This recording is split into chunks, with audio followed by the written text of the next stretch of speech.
utilizamos netamente para sacarlos del shock cardiogénico.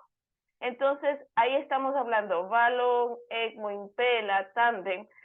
Por otro lado, largo plazo son dispositivos que el paciente los va a utilizar de manera prolongada. Acá están los famosos DELVAT, que Colombia particularmente, con la distancia respectiva de Brasil, pero creo que es el país que se enfoca a tener un programa real de ELVAT, que no lo hay en la región en sí. Otra cosa dentro de la intención de uso, que ya lo vamos a ver, es la indicación con la que lo vamos a utilizar. Y aquí vamos a utilizar mucho la palabra puente. Puente al destino, todo esto es en inglés, ¿no? Puente al puente. ¿Qué es puente destino? Yo lo utilizo, el paciente está chocado, pero puente a la decisión. Está chocado, tomen en cuenta un paciente que llega, no saben los antecedentes, no saben si qué le pasó, pero es joven y deciden asistirlo. Bueno, lo asisto y puente a la decisión. En el transcurso veo hacia dónde se dirige, a una terapia avanzada o es una futilidad del dispositivo, es decir, porque el paciente va a un paliativo. Puente al puente, esto quiere decir, por ejemplo, cuando salimos del shock cardiogénico con un balón, un ECMO, sale del shock, después decido que se vaya a un ELVAT. Colombia lo podría hacer, ¿no? Sale del shock, ECMO, ELVAT, y después la terapia definitiva sería el trasplante. Cuenta la candidatura, esto también es importante, esto es lo que solemos hacer bastante con los balones sobre todo, que es el puente de la candidatura, que el paciente que llega en shock, lo recuperamos, sale de la falla orgánica y lo dejamos listo para el trasplante o para un dispositivo ya de tomoterapia destino. Puente al trasplante, desde luego, esta es quizás una de las opciones que más utilizamos, es decir, el paciente sale y como no tiene otra opción se va a trasplantar. Y puente a la recuperación es otra de los puentes que sí debemos tomar en cuenta, que el paciente que sabemos una miocarditis, por ejemplo, sabemos lo catastrófica que puede ser, un Takotsubo que se profundizó, un shock profundo por Takotsubo, sabemos que se va a recuperar ese ventrículo, entonces debemos darle ese soporte. Y terapia destino, que esta terapia es básicamente para los DELVATs, ¿no? Es decir, que es la terapia definitiva, no va a ir a un trasplante el paciente. Recordemos que en terapias avanzadas sigue el trasplante cardíaco, continúa como el gold estándar. Sin embargo, el auge que tuvieron los DELVAT en los últimos años ha reducido su uso ligeramente, sobre todo por el cambio de políticas en Estados Unidos. Algo que también debemos conocer es la posición anatómica. Si es una bomba extracorpórea, como antes teníamos el Thoratec, por ejemplo, no sé si ustedes lo llegaron a conocer, acá estamos dibujando un Thoratec. O Berlin-Harris se utiliza aún más en niños, también hay la bomba para adultos, pero sobre todo es para niños, es decir, miren, está ubicado fuera del cuerpo, ¿no?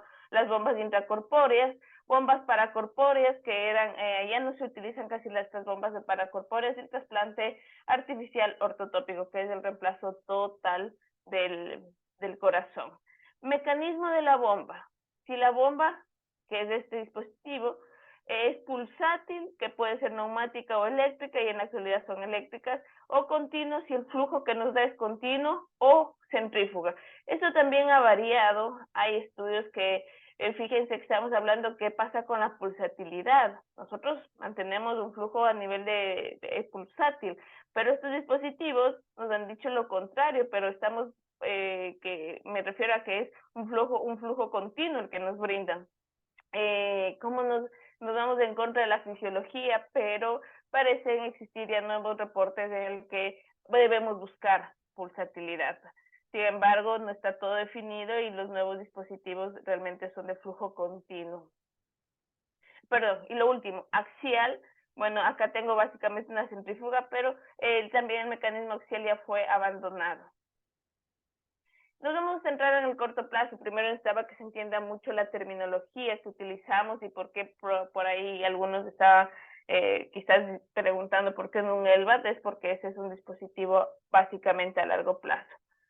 Sabemos que a corto plazo, ¿qué tenemos? Tenemos el balón, Impella, y esto sí es una de las cosas que también siempre me voy a enfocar un poco en la región, a conversarles un poco lo que tenemos en los otros países.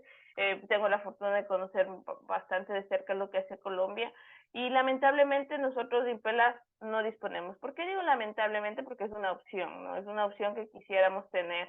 La bomba cardíaca percutánea también, el tandem heart, que son otra forma de implante. Aquí también debería entrar lo que es Senrimax, que básicamente es lo mismo que un ECMO porque utiliza esa bomba, pero no utiliza membrana de oxigenación de por medio. Entonces, esto es lo que utilizamos. En la región tenemos ECMO, balón, Tandem. Ha habido hubo un par de experiencias aisladas, es decir, no hay programa, eso no va a haber.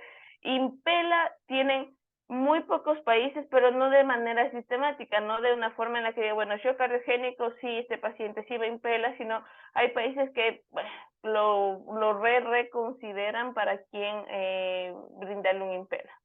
Entonces, la palabra clave en soporte a corto plazo es el puente. ¿Hacia dónde me va a llevar el dispositivo? Y esto es importante porque más allá de los dispositivos, yo quisiera dejarles el mensaje, es importante la estrategia que utilice y ese dispositivo va a ser parte de.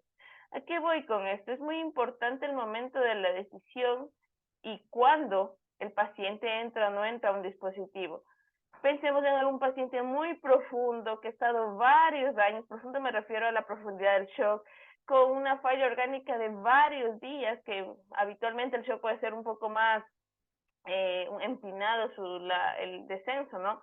Pero lo mantenemos así y alguien, no es que es joven, pongámosle un dispositivo. Probablemente esa es futilidad. Ya pasó el tiempo en el que debíamos quizás ayudarle a los fármacos a esa recuperación. Recuerden que el shock cardiogénico es una espiral en el que inevitablemente va a llegar ese componente mixto inflamatorio de la vasoplejía donde vamos a ir hacia abajo y ahí no va a existir dispositivo alguno que lo salve. Realmente el dispositivo es parte de toda una estrategia porque si bien es un puente el dispositivo, aquí está toda una estrategia y vamos a ver si llegamos a lo que buscamos. Esto ya lo mencioné previamente, pero es parte de lo que hablábamos de los puentes, ¿no? Y aquí estamos, esto es el puente, shock cardiogénico, lo que tenga. Vamos a discutir mucho el infarto agudo de miocardio, quizás ya por fin Impela tiene un resultado positivo, pero si no tenemos, ¿qué hacemos? Eso es otra de las cosas que uno debe pensar. La parada cardíaca, que también es un reto, ¿no? La verdad que la asistencia en parada cardíaca es un reto porque debemos mejorar nuestra atención de la parada cardíaca y generalmente es el daño cerebral el que a veces podemos asistir y vamos a ver un poco qué pasó con los trabajos de los dispositivos. Y acá están las opciones, ¿no? Este puente, fíjense, dentro de toda esta estrategia, porque aquí es una estrategia, no es solo un dispositivo, está el trasplante, puede ser trasplante de pulmón, de corazón, la recuperación, el soporte circulatorio de largo plazo o la decisión. Nuevo realmente aquí que hay, miren, aquí ustedes podemos ver, si bien acá tenemos los Delvat en el 63, hablamos de acá los Delvat percutáneos, que es un Delvat percutáneo sin Impela, por ejemplo, no hay mayor desarrollo. Fijémonos del Delvat 63, del ECMO en el 72, Impela desarrollada por los 2000, pero también debemos conocer que el desarrollo de los dispositivos va a influir en los resultados, pero creo que influye un poco más esta comprensión que estamos haciendo de la enfermedad y del propio shock. ¿Por qué? Cuando salieron los Delvat, si bien nos implantaron ya sistemáticamente desde el 63, pero, pensaron sin utilizarlos para shock cardiogénico. Y ahí es donde nace un registro que se llama el registro Intermax. Piensen que utilizar un dispositivo de esas características, un LVAD puntual de largo plazo, de manera inicial, suena lo que nos ha pasado siempre como bastante lógico, pero deberíamos ver qué pasa realmente en los resultados. Los dispositivos de largo plazo implantados en los pacientes en shock para sacarlos de esa parte circulatoria inmediata de catástrofe que se puede presentar, no son utilizados. No se deben utilizar, no son la mejor opción. De hecho, ese registro permitió entender cuál es el mejor paciente para este tipo de dispositivos. Entonces, por eso es que estos no están considerados dentro de las opciones para un shock cardiogénico per se. Entonces, Creo que ha influido mucho en los dispositivos. Primero, la reinterpretación del shock cardiogénico o el reaprendizaje también. Vamos a ver la evidencia, estrategias basadas en evidencia, ya conocieron los dispositivos y veamos, tiene lugar el sentido común. Y lo que nos pasó, creo que en su momento fue todo ponerlo como blanco y negro en shock cardiogénico. Y de una u otra manera, recuerden que la literatura estaba enfocada en el shock cardiogénico de infarto agudo de miocardio. Cuando vemos la mortalidad que ha pasado en el infarto agudo de miocardio, ha reducido, y esto tiene claramente que ver con la estrategia de revascularización, que no la vamos a discutir, pero sabemos que sí, hay un porcentaje de pacientes que puede desarrollar shock cardiogénico. Entonces, siempre dividíamos las aguas como infarto agudo de miocardio e insuficiencia cardíaca, pero recordemos que en medio hay, por ejemplo, el paciente con valvulopatía. ¿Qué pasa con insuficiencia aórtica? Un paciente joven que se choca y que por más que estoy con el soporte farmacológico, no parece que sea la mejor opción llevarlo inmediatamente a la cirugía porque su mortalidad va a ser mayor. Así que aquí hay, por ejemplo, un campo, las valvulopatías, el paciente con Takotsubo, la miocarditis, la falla propia del ventrículo derecho, los puentes a trasplante, porque tomemos en cuenta que el paciente de la insuficiencia cardíaca, ese shock es diferente al del infarto de miocardio, así que podríamos llevarlo a otro tipo de terapia, o la falla primaria del injerto post-trasplante cardíaco. Y también hay un shock que lo puse acá, que es el post-cardiotomía, que pasa post-cirugía cardíaca. Entonces creo que hay que ampliar un poco para verlo, y lo tiré un poco hacia acá porque tienden más a ser un tipo como la insuficiencia cardíaca.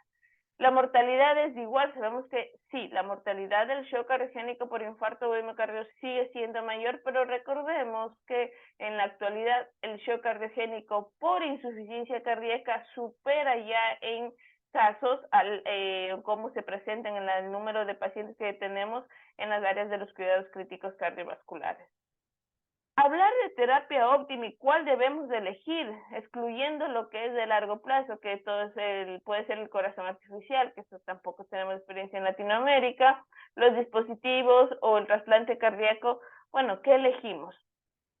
Y la evidencia realmente ha enfrentado a estos dos dispositivos, ya vamos a ver, porque ya desde el 2012 el profesor Tielli nos, por decirlo así, enterró el balón de contrapulsación, parecería ser esa la interpretación que él mismo da, pero vamos a comparar estos dos dispositivos. ECMO, que todos lo disponemos, bueno, la mayoría, no necesitan tener ECMO todos los centros, también quiero aclarar, porque pensemos en que todos estos son recursos que son de alto costo, y lo mejor es buscar equipos entrenados para que el resultado sea el más esperado. Por eso nos va a funcionar siempre una estrategia y el integrar redes, ¿no? Si tengo un centro que sabe manejarlo de manera correcta o mejor, más que correcto, mejor por la experiencia que tiene, pues en lugar de quizás implementar recursos en yo montar ese programa, simplemente armo una red adecuada para también saber estabilizar al paciente en los primeros minutos o en la primera hora. Pero bueno, comparemos estos dos dispositivos, porque sabemos que el ECMO nos da máximo 7 litros, e Impella fluctúa entre 2,5 a 5,5 litros.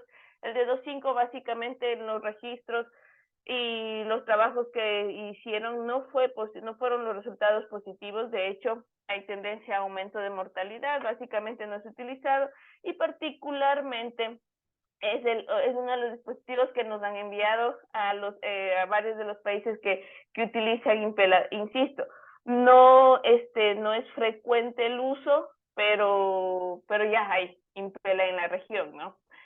El de 5.5 es el último, utilizar entre el CP de 5 y el de 5.5 es el que están utilizando. Velocidades de bomba, aquí pueden ver las velocidades, los frenchajes para su implante. El 5.5 necesita así el abordaje quirúrgico. Los sitios de canulación, evidentemente puede ser mucho más fácil el implante de un ECMO, porque acá ¿qué necesitamos? Es una canulación, tanto de una vía arterial como de una vía femoral. Más allá ya de que a veces los cirujanos piden cómo se ponga la línea de la perfusión distal, pensemos en que si un paciente tiene un colapso en shock, yo debo ponerle el dispositivo 30 minutos. Ese debería ser un tiempo. prudencial para sacarlo. Países como Francia tienen programas en los que cuando hay paradas cardíacas, por ejemplo en las estaciones de tren, asisten y los implantan ahí, incluso son grupos liderados por enfermería. También Impela se lo hace por arteria femoral, aunque esto también tiene ya otros abordajes, que puede ser el transapical, transaórtico, bueno, ya son otras las opciones que se tiene, pero no es quizás la mejor opción en los otros abordajes en el momento del shock cardiogénico. Pero aquí juegan mucho también los colegas intervencionistas. Si se dan cuenta, son abordajes que para ellos podrían ser bastante accesibles. Bueno, el Impela sí descarga el ventrículo izquierdo, porque ustedes pueden ver la bomba directamente, toma todo el volumen del ventrículo izquierdo y lo inyecta en la aorta. Por otro lado, el ECMO no descarga porque al ser impulsado aquí pasa por la bomba, la membrana, viene el flujo, básicamente se opone a la inyección del ventrículo izquierdo y le aumenta su poscarga. Entonces, es muy habitual, muy frecuente que se busque otro dispositivo que acompañe al ECMO para tener este mecanismo de descarga o venteo. Son dos posiciones diferentes, ¿no? Y para esto lo solemos utilizar el balón de contrapulsación, una punción transeptal, el propio Impela, y están combinados estos dos dispositivos para buscar que la descarga del ventrículo izquierdo. ¿Cuál es quizás ahí está la clave, es donde nos debemos ir, y hay trabajos donde se están enfocando netamente en descargar el ventrículo de manera inicial, antes incluso de la revascularización e infarto, porque probablemente lo que debemos ponerlo rápidamente es en un reposo al ventrículo agredido. Sí, por otro lado, para finalizar, el ECMO sí da soporte al lado derecho y el Impela no, salvo que pongamos un Impela directamente en el que es diseñado para el lado derecho. Bueno, si vamos a la evidencia, ¿por qué no mencionar lo que generó el IABP Shock 2? Sabemos que lo bajó al balón de indicación en guías, tanto en la europea como en la americana, pero vamos a ser un poco pragmáticos acá. Es shock por infarto, ¿sí? Más allá de las críticas del IABP Shock 2, de lo que hubo cruce entre las dos ramas, si realmente estaban chocados los pacientes, porque claro, si un paciente no está chocado, realmente se beneficia del dispositivo.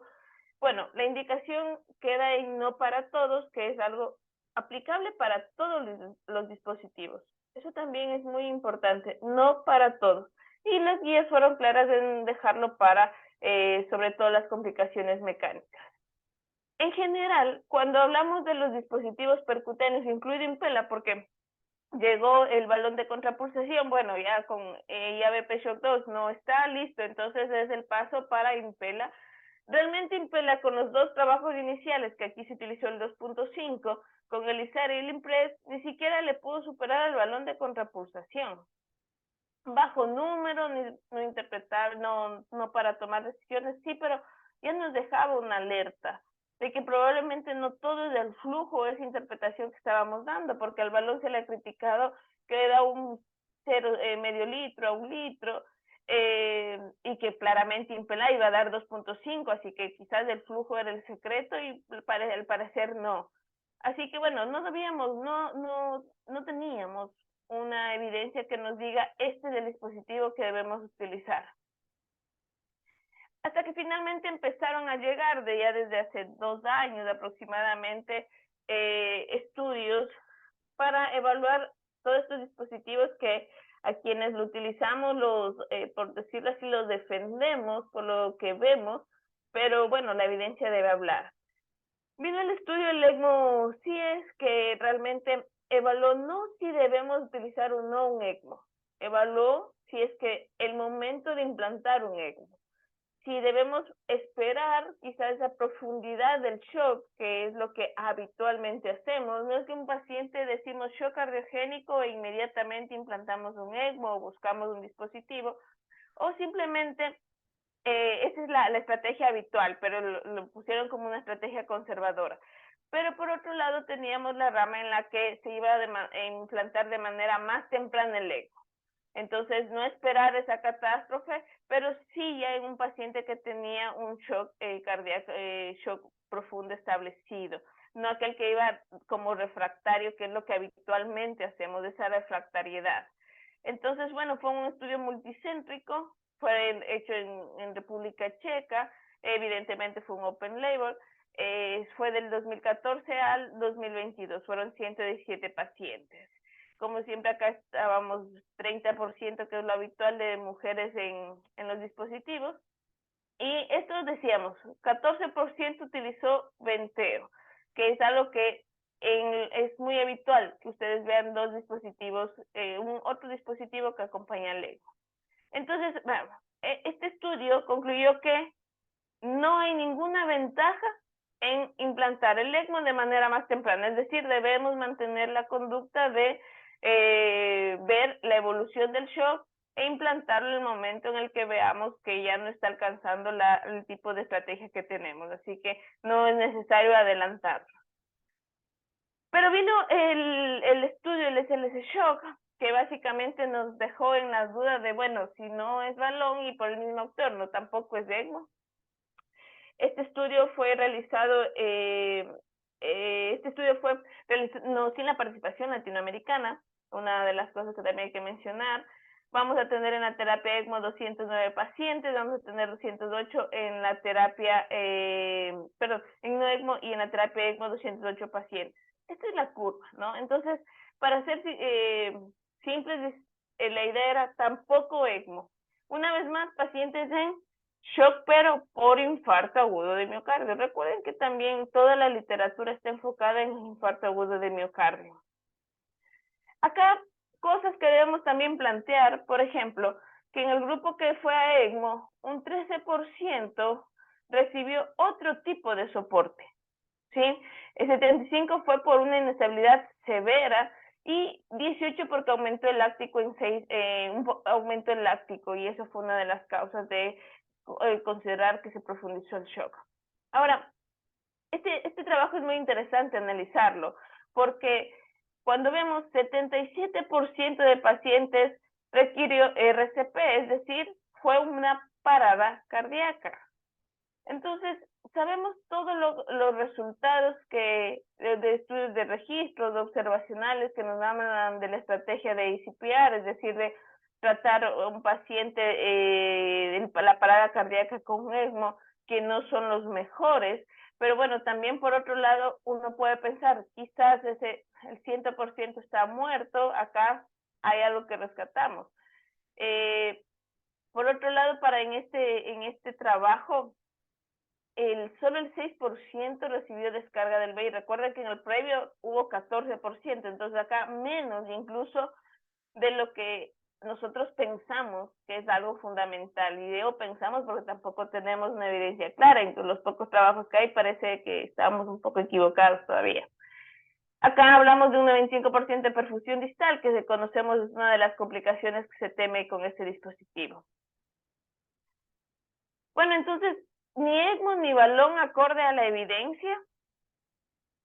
Yo diría que realmente este estudio enseñó que el ECMO salva vidas, pero no nos enseña directamente a quién, considerando el tipo de población que hubo, pacientes de parada cardíaca. Entonces, probablemente ese paciente es el que no le va tan bien.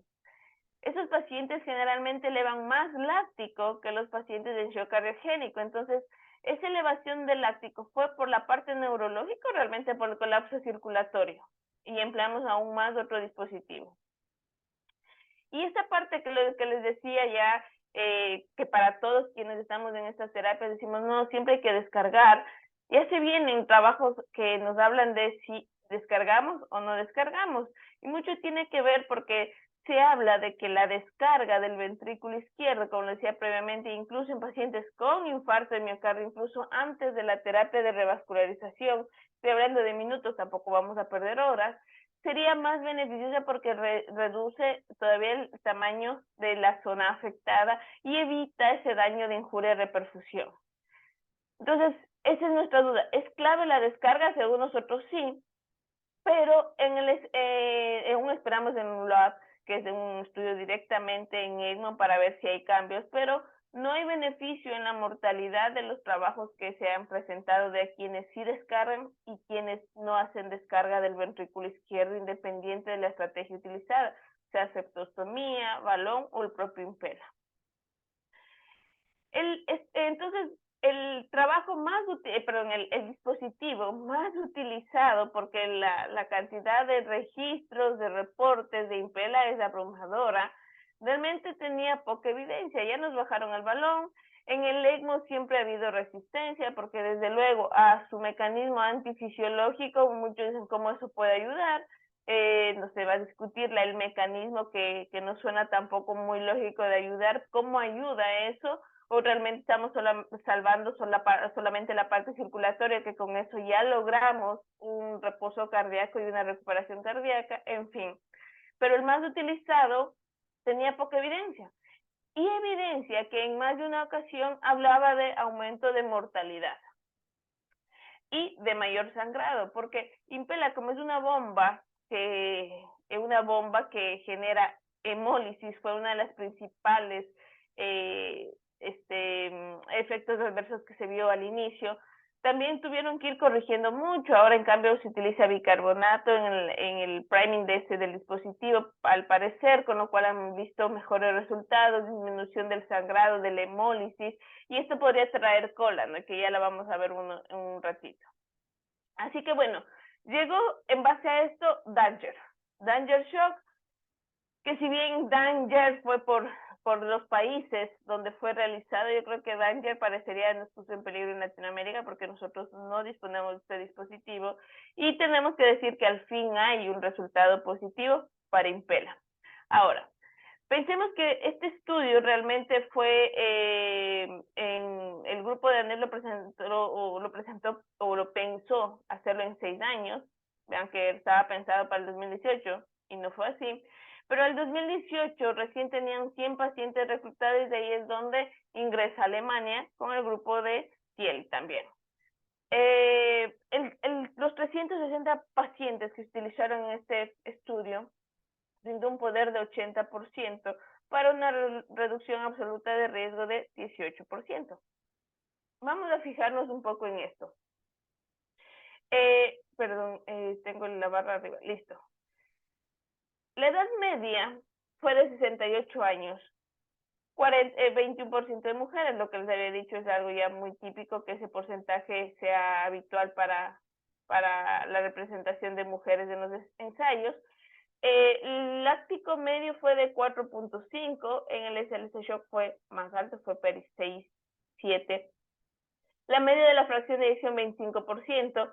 Aquí, la reanimación pre-aleatorización aprendieron de lo que pasó en SLC Shock.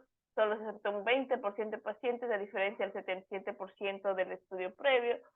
El infarto de la pared anterior, 72%. Esto también fue interesante, que la mayoría de pacientes, fíjense, estuvo en SCAI C.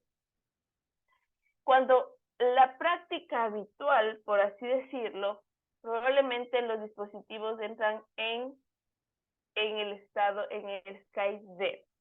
Una línea muy delgada también, porque en SCAI nos dicen, bueno, de aquí a tanto pasa de C a D. Porque recuerden que el D es la no respuesta al tratamiento del shock instaurado, y que se profundiza la falla multiorgánica. Desde luego hay parámetros bioquímicos, pero se los digo personalmente, siempre pienso más en el SCAI D al asistir.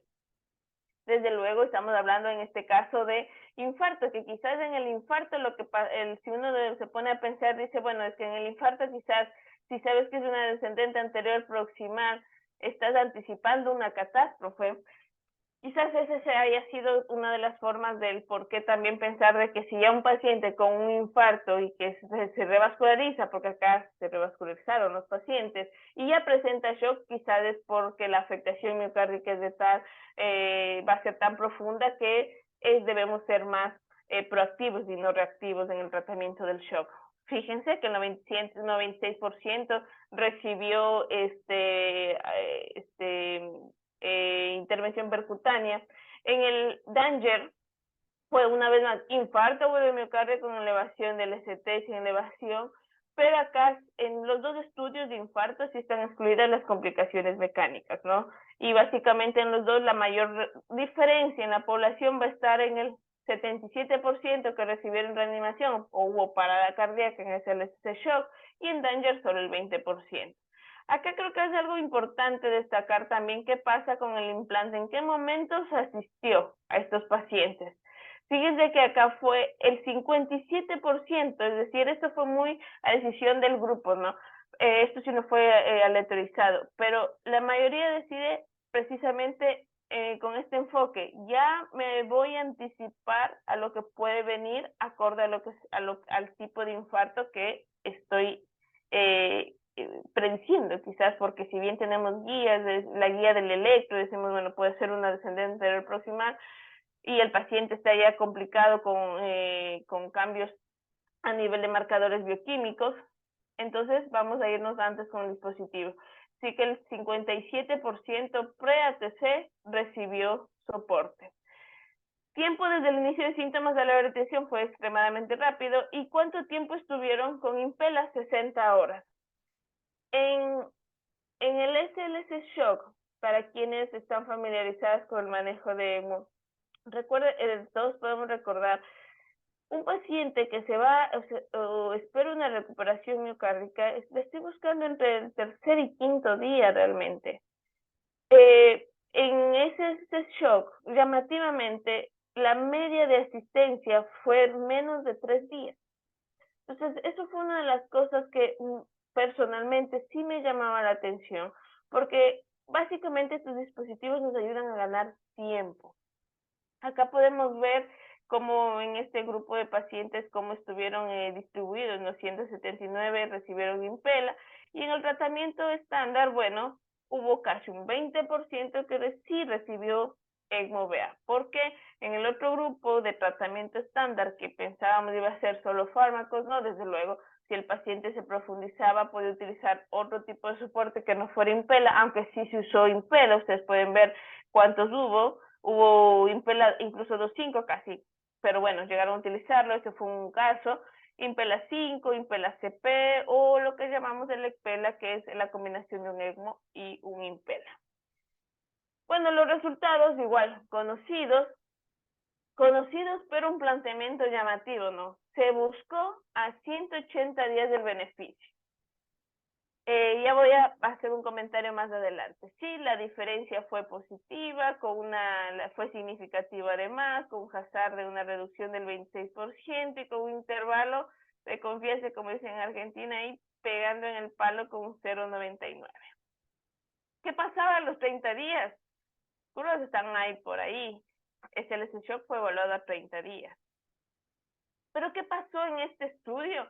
Que sí, todos festejamos el resultado positivo. Creo que hay que destacar esto de que se puede hacer un trabajo en shock cardiogénico, felicitar a los autores de la randomización, el hacerlo, el que nos den un trabajo positivo también, pero también esta enseñanza es que debemos considerarla. ¿Qué pasa con los eventos adversos en este dispositivo? Fíjense que hubo isquemia de la extremidad, la terapia sustitutiva renal, stroke, sepsis. ¿Qué pasaba aquí en la terapia sustitutiva renal? Estas son interpretaciones porque vamos a intentar entender estos resultados. Probablemente, cuando arrancó el protocolo de Danger, se planteaba que se utilice al máximo de revoluciones el dispositivo. Esto fue como inicialmente se lo manejaba. Pero con el paso del tiempo se entendió, a más revoluciones también genera más hemólisis, y más hemólisis es probablemente la causa del daño renal del paciente. Esa es una de las teorías. Entonces, es muy difícil decir, bueno, sí, todos fue por esa causa, no. Pero podría ser una de las complicaciones o el por qué requirieron tanta terapia sustitutiva renal, o también podemos reinterpretar y decir, bueno, estos pacientes fueron asistidos más días, mira, mientras más días sobrevivieron y por eso necesitaban terapias complementarias. Estas fueron las conclusiones del autor del ensayo, que habla de que hay que utilizarlo de rutina, que esto también fue asociado con un incremento de eventos adversos, y también aclara que esto es para pacientes que no deberíamos extrapolar para parada cardíaca, para anostemia, es decir, solo es para elevación, que es infarto con elevación del ST, y para el shock no cardiogénico, es decir, nos queda abierta toda la insuficiencia cardíaca. En lo personal siempre planteo que este ensayo deja, si bien, insisto, la positividad es bueno, pero me deja más que conclusiones algunas interrogantes. Fíjense que los días de hospitalización con Impella fueron de 6 versus 3, y realmente no es que no debemos pensarlo en que nos ayuda realmente a ganar tiempo para que el corazón se recupere o terapia destino. Mencionar de que en Danger sí hubo terapia de este tipo de opciones, porque en SLC Shock llamativamente no hubo ni ELVAC ni trasplante. Acá sí hubo esas opciones y fueron pacientes a trasplante o fueron asistidos a largo plazo. Entonces, probablemente es lo que hemos hablado del puente, no nos permite ganar un tiempo, por eso estuvieron más días hospitalizados, hasta tomar la decisión o hasta que básicamente se recupere. En DOREMI, que es el estudio donde se analizó inotrópicos, la media de uso de inotrópicos fue de 7 días.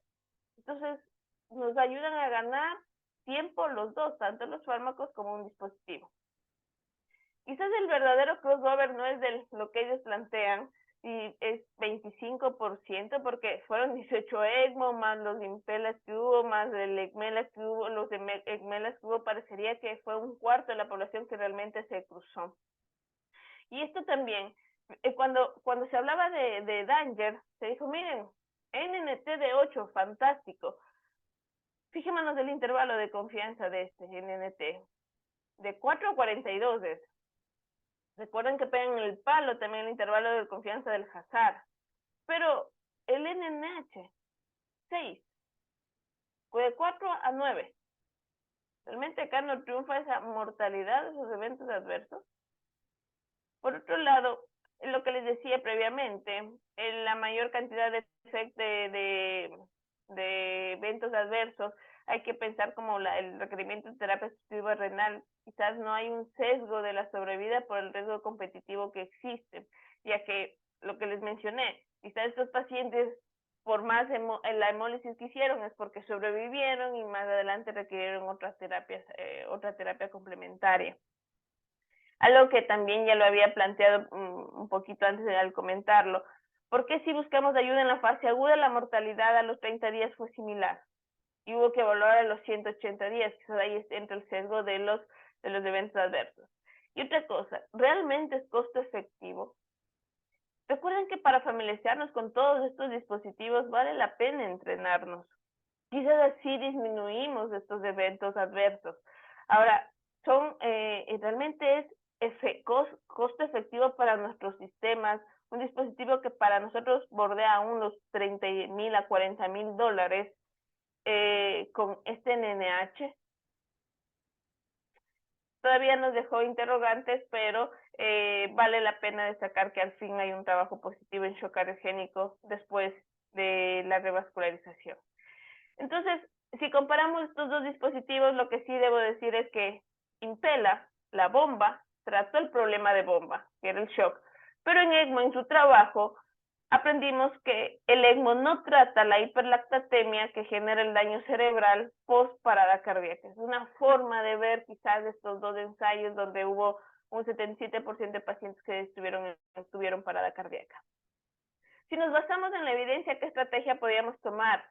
Bueno, el shock cardiogénico por infarto, sabemos que el 50-60% sobrevive sin ningún soporte. Desde luego acá está toda la terapia que ya previamente podemos hacer, incluso con fármacos y demás. Pues probablemente alguno muera si utilizamos dispositivos. Por otro lado, el porcentaje que no sobrevive, que es el otro 50%, puede morir un porcentaje con o sin dispositivo por hipoxia cerebral. Acá tomemos en cuenta lo que pasó ya en el grupo del SLC Shock.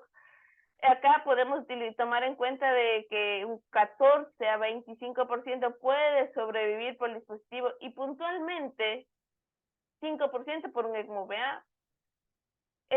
Así que realmente el shock cardiogénico por infarto agudo de miocardio ya tenemos un poco más cerrado qué pasa, quizás un poco estamos más encaminados a cómo tratar ese shock, no esperar esa catástrofe. Pero ¿qué pasa con la insuficiencia cardíaca? Y acá es donde quizás entran todas las máquinas que siguen sin evidencia. ¿Qué usamos? Y creo que todavía ECMO nos dice, acá estoy, porque es una terapia que disponemos también acá en la región y que estamos más familiarizados. El ECMO realmente, acorde a la etiología, sabemos que les va mal a los pacientes que tuvieron parada cardiorrespiratoria. Esto no es solamente, esto es en todas las áreas críticas, se han reportado, porque no es un trabajo randomizado. El SLS shock también así lo puso de manifiesto, pero siempre le va mejor en el shock que no es de causa isquémica, una vez más, el shock por insuficiencia cardíaca. Probablemente la etiología este es el problema real. Fíjense cómo es la mortalidad a corto plazo por infarto es mayor. Esto sí hemos aprendido. Estos pacientes tienen mayor mortalidad. Es diferente a las otras etiologías en las que podemos utilizar ECMO y en las que al parecer sí les va mejor, incluso como puente a terapias definitivas. Porque es bueno aprender de los registros en general. Bueno, fíjense aquí, este fue un reporte de el balón con Impella como puente a trasplante cardíaco. Estamos hablando de otro tipo de shock cardiogénico y por eso quizás esa etiología cuenta. Si bien no hubo diferencias en mortalidad, acá el 85% de pacientes están asistidos con balón de contrapulsación. Casi nos lo entierran al balón para el uso del shock por infarto, pero aún tiene una utilidad en determinadas circunstancias. Los efectos clínicos del balón a largo plazo, parecería que hay mejor respuesta en el paciente por insuficiencia que se choca por insuficiencia cardíaca. Incluso aquí hay algo que se llama los hiperrespondedores al balón, parecería que aumenta más el gasto cardíaco. Fíjense qué pasa, no está enterrado el balón de contrapulsación. En la lista de espera de Estados Unidos, en espera de trasplante cardíaco, podemos evidenciar que el que le va mejor es el balón de contrapulsación y es el que más se usa. Entonces, el sistema también permitió esto. Es verdad que el cambio de distribución de distribución orgánica hizo un repunte del balón en los últimos, desde el 2018 fue el último cambio, y acá está evidenciado. La cantidad, al 26% de pacientes que tienen balón de contrapulsación se trasplantan. Fíjense el número en relación al ECMO. También subió el ECMO en cuanto al uso. Los dos dispositivos que no han demostrado beneficio en el shock por infarto son los más utilizados en el shock por insuficiencia cardíaca y puente a trasplante. Ahí hay varias cosas que quienes están en terapias avanzadas se puede discutir un montón, pero bueno, es lo que nos demuestran los registros de un país que tiene las estadísticas bastante claras, ¿no? ¿Qué pasa también previo a la asistencia ventricular de largo plazo, los DELVAT? También se ha visto una vez más reportes que mejora la parte hemodinámica del balón de contrapulsación. ¿Por qué aprender de los registros? Porque una vez más el shock cardiogénico por insuficiencia cardíaca está en aumento. Este es un trabajo, un reporte del grupo de shock cardiogénico, y esto es lo que me interesaba en centros de alta capacidad, de alto volumen, y que utilizaban Impella. Todos estos pacientes eran con Impella. Fíjense, el 64% de shock era por insuficiencia cardíaca. Esto es solamente un resumen en el que uno debe pensar qué elijo, también debería pensar qué tengo, ¿no? Pero si nos vamos al lado izquierdo, sabemos que podemos tener soporte acorde al ventrículo afectado, ¿no? Para el lado izquierdo está el soporte biventricular, terminando en el ECMO, que es nuestra opción. Debemos considerar cómo está el shock. No nos olvidemos que los inotrópicos van a estar presentes, no es que está desterrada la terapia farmacológica. Debemos tomar decisiones compartidas, buscar el momento ideal, la calidad de vida, la sobrevida en estos pacientes. Acá participamos y hay trabajos como participamos en la guía de soporte circulatorio agudo, que lo que nos interesa es ya tener no lo que sí o sí debemos de hacer, porque es simplemente una guía, pero sí también nos orienta y nos permite familiarizarnos más con estos dispositivos. ¿Por qué tiene lugar el sentido común? Diría porque primero debemos preguntarnos qué disponemos. Podemos discutir muchísimo los ensayos, estamos o no de acuerdo, que porque en el SLC Shock parecería que no tenían experiencia de manejo con ECMO, cuando sabemos que en Europa para poder acreditarse las normativas son otras. Por otro lado decimos, estamos discutiendo si un ECPELA o un ECMELA o solo el ECMO debería ir solo con un balón de contrapulsación para descarga. Primero, ¿qué disponemos? En mi caso, dispongo de ECMO, balón de contrapulsación. Y otra cosa muy importante es si nuestro equipo está entrenado en estas terapias, porque esto es fundamental, a mi manera de verlo es fundamental, porque la comprensión del shock es parte de lo que debemos llevar a lo que nosotros buscamos con un dispositivo. Así que creo que es importante contar con un equipo entrenado para la elección del paciente, y esto también, esta prueba de conceptos se está manifestando de manera reiterada, pero una prueba de concepto, una vez más, creo que no vamos a saber si la estrategia es lo que funciona. Estamos evaluando netamente el dispositivo, qué decide cada equipo, en qué momento implantar, porque la verdad es que a quién no es más difícil.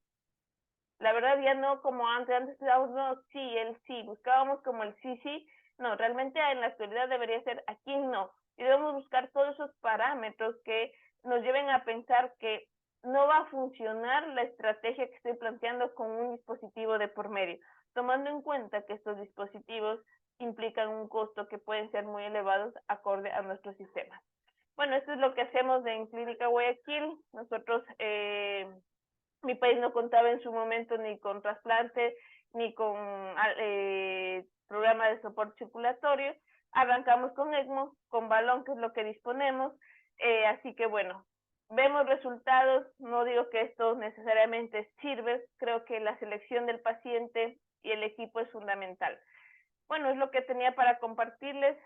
Quedo a las preguntas o lo quería Jorge. Muchas gracias, doctora. Una excelente presentación. Yo quería hacerle unas preguntitas, doctora. Si bien sabemos que los costos de muchos dispositivos y asimismo la disponibilidad de algunos, como el Impela u otros métodos, incluyendo el Tandem Heart, etcétera, pues en nuestro medio no es posible.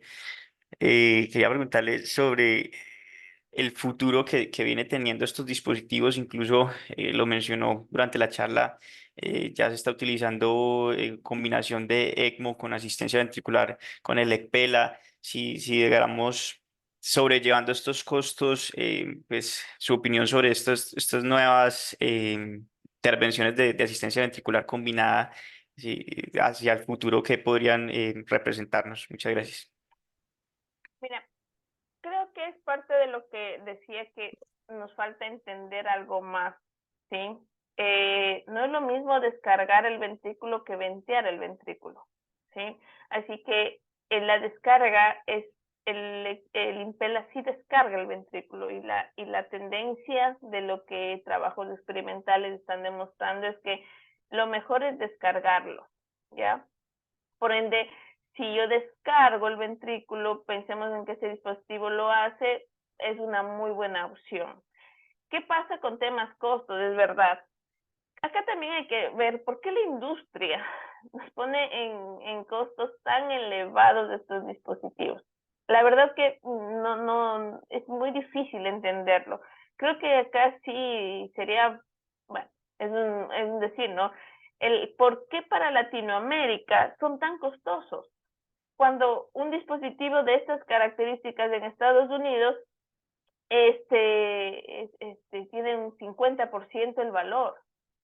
Nosotros también, o sea, podríamos ser un gran mercado, pero lo que sí creo es que también este gran mercado, por así llamarlo, no, lamentablemente estamos hablando de vidas, pero tengo que utilizar esta palabra de mercado para la industria, sí asegurarle resultados. Y eso es una de las cosas que nosotros también debemos ponernos a pensar, Jorge, porque mira, todos queremos o poner dispositivos o trasplantar, porque suena bastante más llamativo, por así decirlo, pero ¿por qué no nos centramos en tratar de entrada bien el shock. Entonces, si tú me preguntas cómo veo el futuro de estos dispositivos y demás, primero los costos algún rato van a dejar de ser prohibitivos. Pero segundo, creo que debemos reforzar nosotros nuestra formación para que el momento que sean accesibles le demos un buen uso, porque no olvidemos que estos recursos no salen de nosotros. Los recursos salen incluso en varios sistemas del propio Estado y debemos ser responsables para poderlos utilizar. ¿Cuál va a ser la mejor combinación? Creo que la mejor combinación va a ser aquella con la que estemos más familiarizados y sin duda alguna la más familiarizada va a ser siempre un ECMELA. Por el momento no disponemos de la Impela para descarga, pero ECMO creo que varios centros lo disponen, así que ahí hay un tema también, la salud no son políticas públicas, son políticas, la salud es parte, influye mucho la política y las políticas de salud que se establezcan en cada uno de los países, y creo que en la región no sé por qué estamos tan castigados con precios que se hacen inaccesibles para nosotros, ¿no? Así que creo que ese cambio habría que también plantearlo para la industria, el por qué. Pero, insisto, creo que Mela podría ser lo más atractivo en cuanto a lo que estamos buscando. Muchas gracias, doctora. Por acá tengo una pregunta de uno de los docentes de nuestra universidad, también tomando en cuenta la que está en el chat. Si bien hablamos con estas implicaciones económicas que bien acaba de describir, doctora, y los datos, la evidencia que no suelen ser contundentes, solo tenemos hasta ahora como este estudio positivo del Danger, em, como unas recomendaciones prácticas de su parte sobre qué posible escenario paciente de selección específico podríamos utilizar si utilizamos la clasificación SKY en algún estadio específico o cuál es su recomendación respecto a la optimización de este recurso. Muchas gracias. Mire, justo y va muy de la mano con la pregunta, es muy real. A ver, la pregunta del chat. A ver, yo creo que debemos centrarnos en las tendencias, ¿sí? Sky ayudó mucho a ya salir de esa dicotomización. No sé si a ustedes les pasaba que decíamos shock o no shock. Y no, el shock no es un estado dicotómico, es un espectro bastante amplio. Esto nos ayudó Sky. Ahora, cuando ya llega, yo les planteo siempre el Sky desde el A. Creo que eso es lo más importante. Cuando alguien está en A. ¿Quiénes están en A? Pacientes con infarto, con antecedente de cardiopatía isquémica que se descompensa, insuficiencia cardíaca, es decir, todos nuestros pacientes cardíacos. Esto nos obliga a estar mucho más atentos. Simple y un parámetro que todos estamos contentos con el monitoreo hemodinámico, hemos visto que B1000, que a nosotros que nos encanta el Swan-Ganz, la frecuencia cardíaca habla desde estos estadios. Ahora, listo, pasó a C o nos llegó en C. También veamos la tendencia en cuanto al tipo de soporte que estoy utilizando. En mi grupo utilizamos mucho el BIS, el score de inotrópicos y vasopresores. Si el paciente por A por B ingresa a un BIS de 10, 12, y el día siguiente, bueno, en horas, veo que el BIS está en 16, 20 y sigo en ascenso, probablemente ya me está dando una alerta, siempre y cuando ya he corregido otros parámetros, ¿no? Que no esté depletándose por exceso incluso a veces del propio diurético, que no esté depletado, que no esté sangrando, cosas complementarias, ¿no? Que no esté en acidosis también, o esa acidosis de respuesta al shock. Recordemos que si mejoramos la acidosis podemos mejorar la respuesta a las aminas, ver que no esté profundizándose la falla orgánica, pero el BIS me ha ayudado muchísimo, ¿sabes? Analicé la corte, no está publicada estos datos, más por información interna, la corte del ECMO veno arterial que nosotros utilizamos, porque del número total de ECMOs que hemos implantado, que llevamos cerca de 60, 70 en estos 60, 65, pero en estos 3 años, el 78, 80% es de ECMO VA. O sea, realmente nosotros utilizamos para soporte circulatorio. Lo que me di cuenta es que el BIS es el parámetro que más he estado utilizando. Aproximadamente entramos en el soporte con un 32 a 35 de BIS. pero cuando, como soy quien hace esa parte, lo que sí tiendo es a ver mucho esa tendencia. El paciente no llega en un BIS de 30, llega en un BIS de 20 para abajo, y el ascenso no lo mido en días, de un día para el otro, lo mido en horas, porque esto ya lo vamos viendo y haciendo estas correcciones pertinentes, ¿no? Y otra cosa que también he aprendido es que, sí, por eso les decía qué importante es armar las redes. Cuando viene un shock de otro centro tratado, y llega en una situación catastrófica que sí, me llega con bis de 40, 45, así de manera de entrada que no se ha podido compensar en minutos, está una catástrofe, y hemos buscado asistirlo, ese paciente le va mal. Entonces, una de las medidas que nosotros tomamos es el shock tratado de otro lado por cómo llega el paciente, más allá de los scores que existen, ¿no? Por ejemplo, el SAFE, evitamos asistirlo porque conocemos nuestro medio y cómo es el tratamiento del shock en otros lados. Eso también nos ha ayudado a disminuir, porque en un inicio tuvimos un repunte en la mortalidad, cuando en el ECMO-VA, que nos ha ido bastante bien, estamos similar al registro ELSO, pero estos fueron los que nos impactaron en nuestra experiencia, y probablemente tiene que ver con el tiempo óptimo. Por eso no hablaría solamente de Sky, porque puedo decir Sky C, pero Sky C puede ser un paciente que está con 5 gamas de dobutamina, 0,04 de gamas de noradrenalina y está saliendo, pero está en C. Entonces, creo que hay que ver cosas complementarias. Utilizo el BIS, desde luego, el láctico también es un parámetro, aunque no hemos tomado la referencia de la sepsis y no es así. Sabemos que parecería que se debería hacer cortes más altos en shock cardiogénico, pero la verdad es que utilizamos parámetros complementarios, y personalmente me gusta ver muchísimo tendencias. No es lo mismo tener una presión inicial de 120 y después subiendo aminas y a mantenerlo en 90 de sistólica, o medias de 65 ahí, pero o dándole un push de aminas. Eso creo que te da una pauta de que no estás respondiendo a lo que estás haciendo. Muchísimas gracias, doctora. Bueno, entonces yo ya no veo por acá más preguntitas en el chat. Siendo ya las 8 de la mañana, doctora, quiero expresar pues nuestro más sincero agradecimiento por parte del programa de cardiología de la Universidad de Antioquia, felicitarla por la excelente presentación. Siempre estos temas nos encanta pues poder compartir la experiencia y conocimientos entre todos, y de esto aprendemos muchísimo. Ojalá pues podamos seguir compartiendo esos espacios a futuro, doctora, y agradecerle de verdad por el día de hoy. No, a ustedes muchísimas gracias, cuenten conmigo cuando crean que puedo colaborar y sumarles, así que acá estamos. Un saludo desde ahora, bueno, ahora estoy en Buenos Aires, pero mi actividad está en Ecuador. Un saludo para todos, muchísimas gracias. Listo, entonces damos el día de hoy por finalizada la sesión de enfoques en cardiología. Un feliz día para todos.